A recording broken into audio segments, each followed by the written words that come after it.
Howdy, howdy, howdy, you guys. It's your boy Tanks, and I'm dropping another Monster Tank review for you guys. Halloween is around the corner, so I'm picking up where I left off with my reviews of these Monster Tanks. Now, the full playlist will be linked in the very end of this video, so if you guys want to see the other Monster Tanks that I have already reviewed, you will be able to see them there.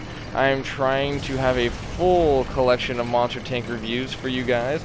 I have a couple more on the way. I do not own every Monster Tank, but I promise you guys that I will make it my mission to get every single Monster Tank reviewed so that you guys can make a well-informed decision on which Monster Tank that you want to pick up for free, because every year when this Halloween event comes out, Wargaming allows you to pick one free Monster Tank for free of your choosing, other than the new ones that they usually drop. So this will be a nice little guide to see which ones you guys want to choose first. Now, let's get on to today's tank, and it is an old favorite. It is the Gorynych. Now, this tank has been out for a long time, since the dawn of times. I think it was one of the original, if not the original Monster Tank that was released way back in the day, and it's still kicking. So, every Monster Tank has a special power, you guys. It's called its Awoken Powers, when the tank is awoken, or woke, for all you young people out there. Alright, this tank has two superpowers. The first one being that it regains its own health passively. So when you're not taking damage in this tank, you are getting back 5 HP about every second. Now, that might seem like a lot, but let me tell you, it is not.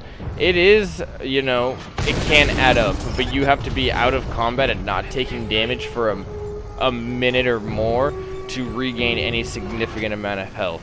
But it is a perk nonetheless. And hey, at the end of the day, any health that you're getting back is health you didn't have that you lost before. So it's a win-win in my book. Now, this tank does have another perk to it when it's awoken, and that is that it, no matter if it pens or not, it will set you on fire. Unless you are a kaiju, of course, which you just saw right there. I shot him with my HE shell, and I did not set him on fire, and I did not pen him. Now, the thing is that this thing has 3 different shells. The first one on the far left is just a regular flamethrower, okay? It does a little bit less damage than the Kaiju's does at 2 HP a second. Now, that might seem like very little, but you have to remember that once you start shooting them with this flamethrower, you're also setting them on fire. So you're doing burn damage while also doing the regular damage from your actual flamethrower. So you do around like 30 or something damage, but the flame damage goes down. Like, you'll see it later on in the video. I'll point it out to you guys. It's a little confusing, but it doesn't do horrible damage. And then the second ammo, the middle ammo, is a regular straight HE shot. Even if you don't pen them, you will still set them on fire no matter what, okay? You do not need to pen to set him on fire. I did not pen that guy right there, but I still set him on fire. And you can see, there it is again. Did not pen him, still set him on fire. Now, this will not work on a kaiju. Like I said, kaijus cannot get set on fire. If you want, I will link my first video to my kaiju, and you can see what I'm talking about on there. There was the flamethrower right there, you guys, in action. The far right ammunition lobs a sort of like an artillery piece, so it doesn't travel in a straight line. So this shell will sort of fire like an arty. It'll have a arc to it, and then it'll hit its target, doing damage and also setting him on fire. I have not used this shell much.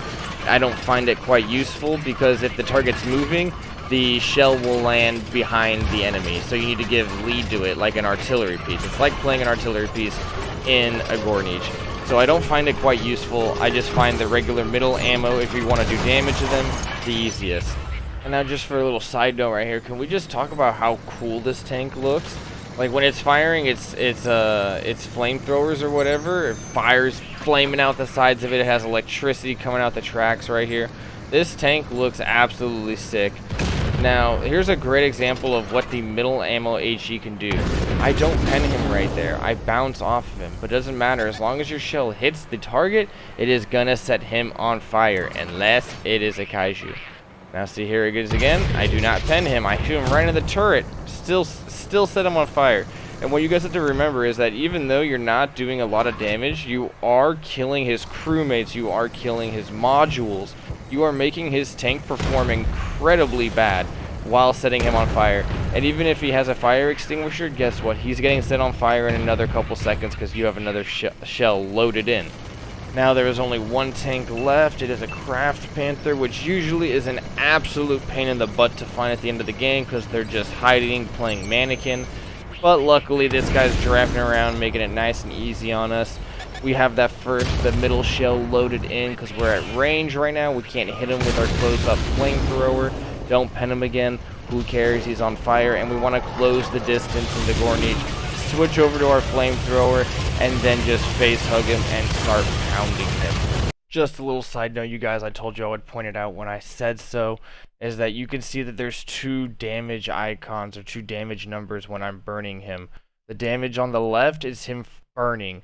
Now that number will count down till it hits 0, and then it'll go back up again to 30 or whatever, and count back down. That is the fire burn, or the fire damage you're going to do to him.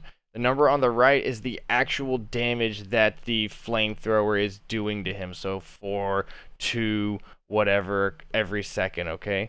Now, if you're doing this to a kaiju, you're not going to be doing the left damage to him because you're not going to set him on fire. That number on the left is only if you set him on fire. You're only going to be doing the damage number on the right, which is the damage of your actual flamethrower.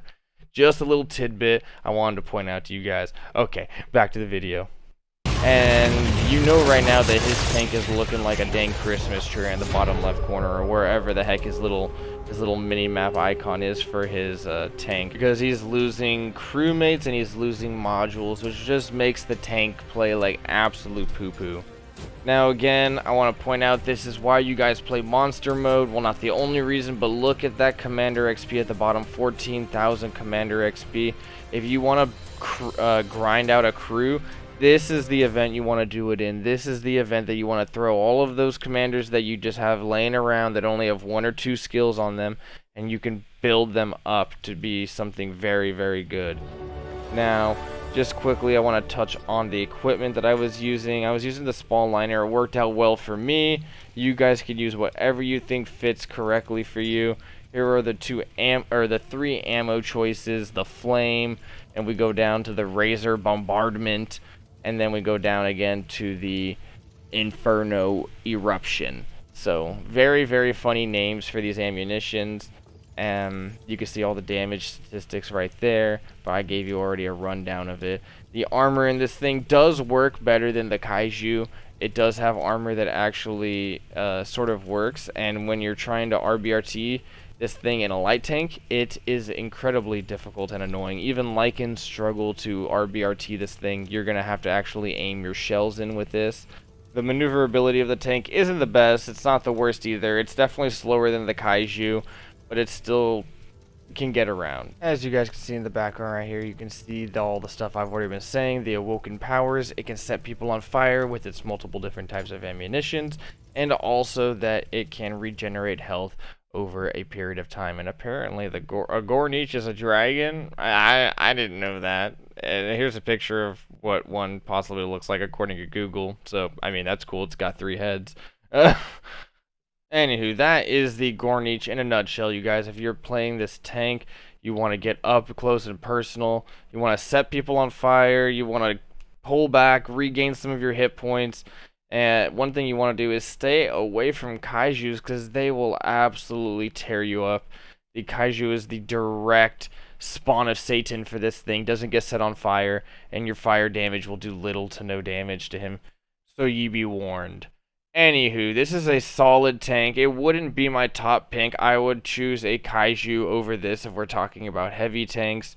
I just think a kaiju performs better overall. I personally just feel like this thing has better maneuverability, more hit points, and better ways of doing damage to people. The Gorynich is better in ways that it will kill your commanders, it will kill your crewmates, it will kill your modules, which will cripple a tank, and that's very, very frustrating to deal with.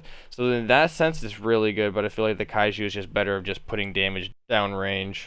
Anyway, that is going to be a wrap for this tank review, you guys. I have a couple more tank reviews for monster tanks coming up, and still more that I need to record, but I don't have those tanks quite yet.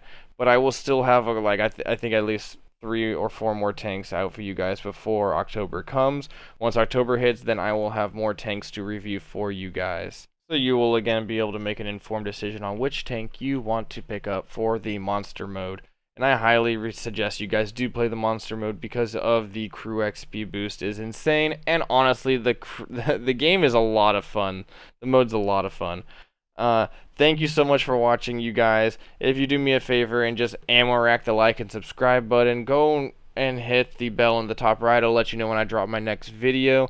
And I will see you guys in the next one. Adios.